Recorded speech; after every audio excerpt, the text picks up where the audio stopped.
Son of a shit with the sun.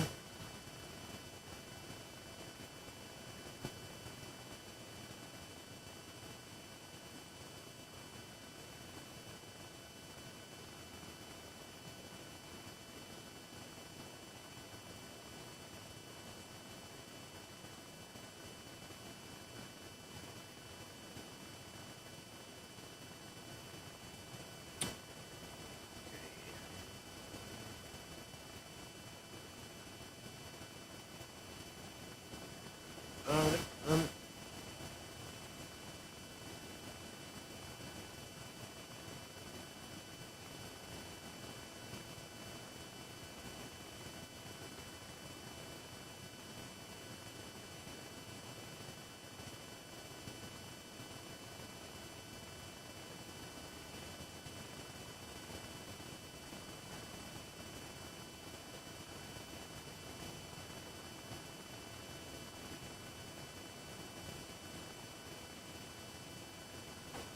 let's see.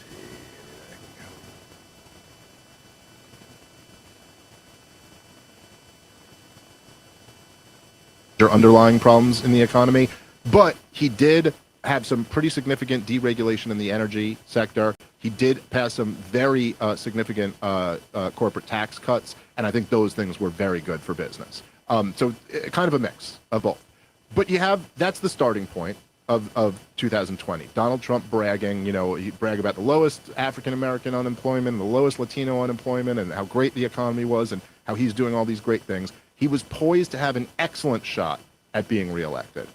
And then you have the economy destroyed by government imposition. Even if you think the lockdowns were the right things to do, the fact is that through state governors decided we're tanking our economy, like we're closing down our economy.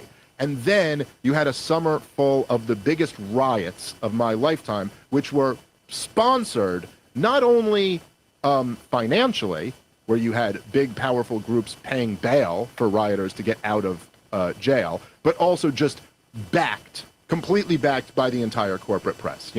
This is the voice of the unheard, fiery, but mostly peaceful, just making every excuse for these rioters going on in almost every major city across the country. During this whole time, anybody who wanted to speak out against this was often censored for doing so. If you wanted to speak out against the lockdowns or against Black Lives Matter or any of this stuff, you might lose social media, you might lose your job. A bigger censorship campaign than we've really ever had before. This is all going on that year. And then they announce that we are overhauling the way we do elections. And for the first time, we're letting everyone vote by mail. Not just the absentee ballots for like military personnel, but everyone can just vote by mail now. A way that we were never okay with doing it before because we would have been very concerned about fraud. But now we're all going to do that. So in this like revolutionary year, we're overhauling how we do everything. And then you have the thing with the Hunter Biden laptop story being censored. And then the result is that Joe Biden wins the election. Given all of those factors, there's just no conceivable way that an overwhelming majority of Trump voters weren't going to feel like this thing was stolen. Right. Just look at all the fundamentals of what happened that year. And even if you really, really don't like Donald Trump,